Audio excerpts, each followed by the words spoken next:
I'd like to say thank you to Chitu Systems for sending out this FilaPartner E1 4-spool filament dryer for me to test and review on my channel.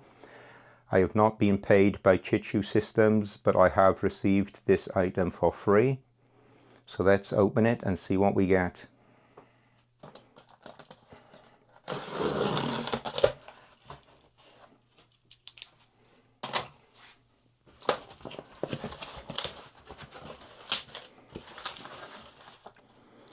One user manual with instructional videos if you need them, but there are plenty of YouTubers reviewing this. So just take a look online if you need any advice or any tips on how to do it.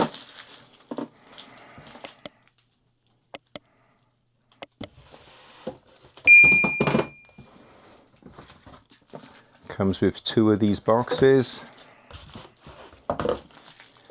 Comes with 2 of these filament dryer boxes that are stackable.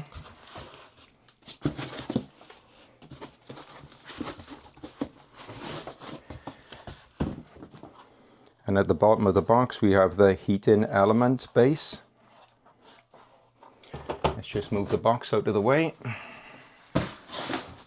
As you may or may not be aware, Chitu Systems are a big player in the 3D printing business. They actually make the motherboards for Elgu resin 3D printers, and also do a lot of bits and bobs for resin printing, such as heaters, the new VAT, etc. So we have the base with the LCD screen. USB-C, not sure what that's for, we'll look at that later. There is your on-off switch and where your power lead goes.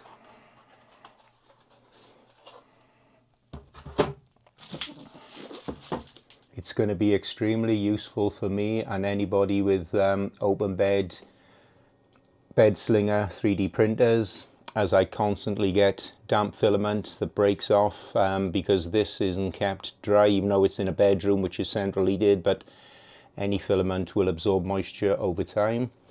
So I'm going to sit it on the side, but there with the filament coming directly out of the dryer box into the printer, which I will show you later in the video how to set up, but also for enclosed printers that don't come with an AMS. Rather than leave your spool hanging on the side, this item will actually be great for that also. So you have these 2 boxes that will sit perfectly on top of each other to store your filament, and also next to each other on the base.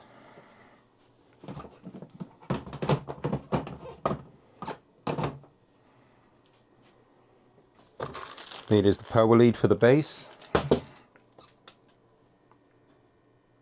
Inside you have a roller system.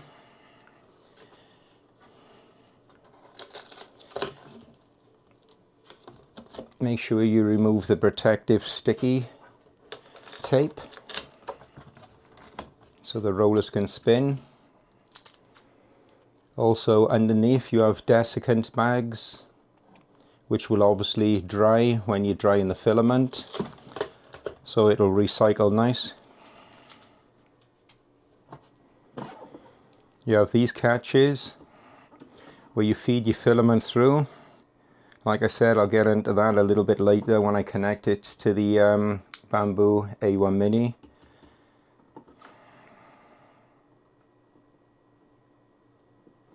Humidity gauge. These little holes on the top which are open, I assume is for ventilation when you dry in the filament. Can't see no other reason why there would be holes inside. Also, when you place it on the base, the heat from the base comes out of the bottom of the base into the dryer box, and then when you store it, you just simply cover the holes to keep the moisture out, and then you have a nice little storage box.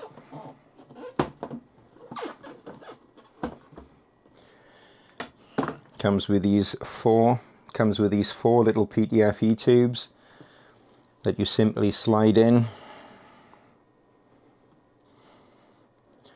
so your filament feeds properly, but I'm actually going to have a longer piece going directly from there into the bamboo shortly. There will be a link on there will be a link in the description, Amazon link, to where you can purchase this from.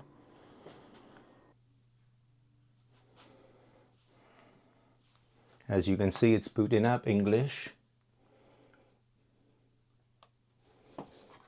You can actually move the touchscreen, which is a nice little feature. I'll pop some filament in a second and we'll switch it on. So let's grab some filament. This is a roll of PETG. I won't bother tying it off, but that rolls lovely and smoothly, which will be great for feeding the printer.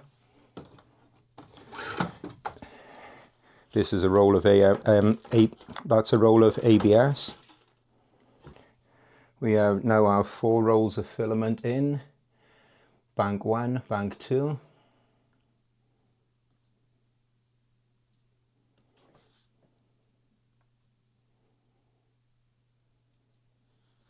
Change that to Celsius.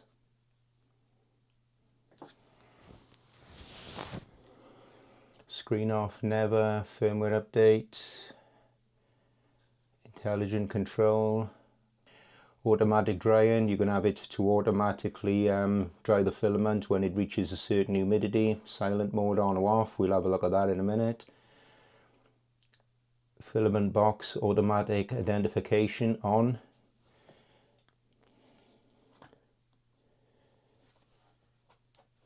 Set 1, set 2, 8 hours, 50 degrees.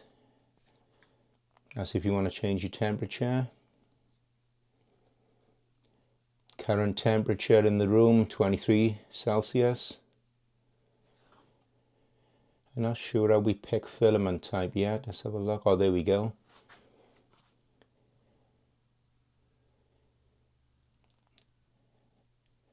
Right, so I'm going to move the one ABS into the chamber with the other ABSs, because obviously I don't want it in with the PLA. So I'll just do that quickly.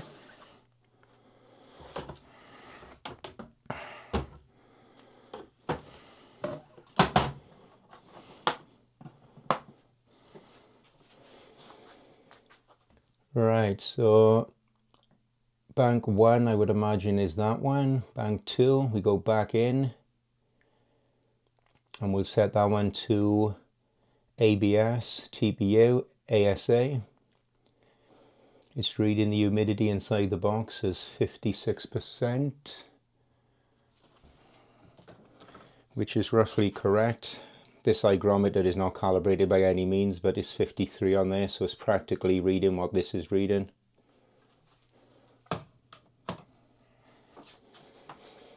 Same as the temperature. Anyway, let's start and see where we get with the temperature.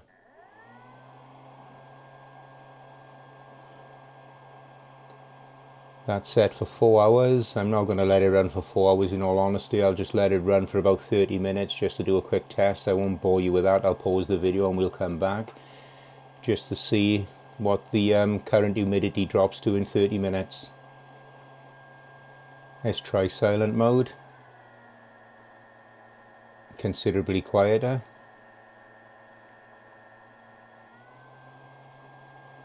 All that does is speed up or slow down the fan. I've seen a few YouTubers saying that the screen is not very responsive. It's not, in all honesty, but it's not as bad as I was thought it was going to be also. So the screen isn't too bad. It's not ultra responsive, but it's not, see, it works fine. Might have to press buttons once or twice, but yeah, the screen isn't as bad as I was expecting after watching some YouTubers' reviews.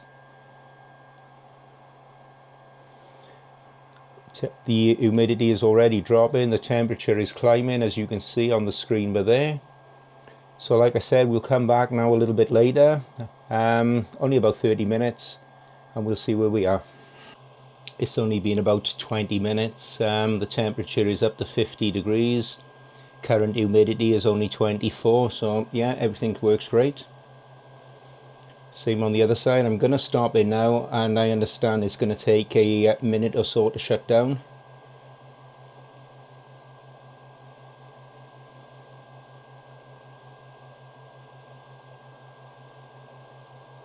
So both of them have now been stopped, as you can see.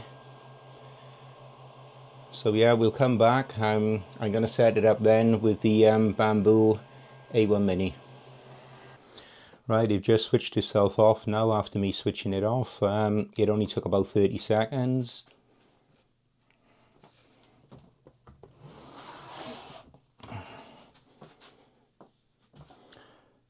The humidity card doesn't seem to be doing anything. Not sure why, in all honesty. But that hasn't changed colour at all. Same on the other one. So if you know why that is, please let me know in the comments, because well, that hasn't done anything. The base fits great next to my A1 Mini, and you can imagine, you know, you could have a choice of 4 colours going into the splitter on the top. If you had a printer on the other side, which I don't, you could feed both printers. But this will be great for me because it'll save my filament getting wet, which has been happening, in fact. So I'm just going to feed this up through there. Reason being, I'll show you in a second.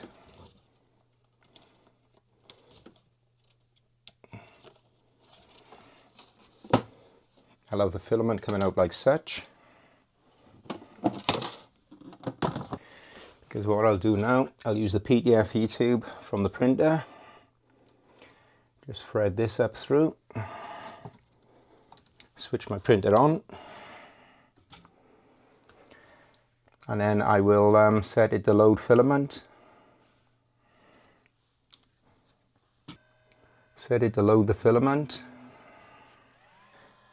Like I said, I will have another tube coming out from there, going into there. I'm not going to bother with a 4-colour system as I don't need it. But this little dry box buyer will be ideal for running this.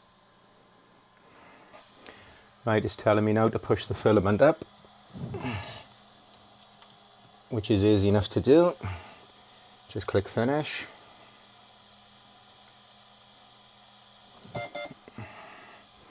And then all we do then is push the filament. All I've done then is just push the PTFE tube all the way into the dry box. And that should feed properly. The printer is now purging the filament. As you can see, everything is coming through. You can probably see that. If not, I'll zoom in, but it's purging the filament. I have actually reviewed this cryo grip plate on my channel. I'll leave a link in the top of there if you want to check it out. But yeah, check the video out on that because they're not all they cracked up to be. And as you can now see, everything is loaded perfect. One thing I forgot to mention also, the good thing about this system, unlike the Bamboo AMS dryers, is you can actually dry the filament whilst you're printing. You can't do that with the original Bamboo AMS 2s or the AMS HG. It's either one or the other, which is pretty stupid, to be honest, because this system from Chitu Box allows you to do both drying and printing at the same time. So anyway, if you liked the video, please leave a like. If you didn't like the video, leave a dislike. And if you haven't already, please subscribe for more 3D printing content. And hopefully I will catch you on the next video.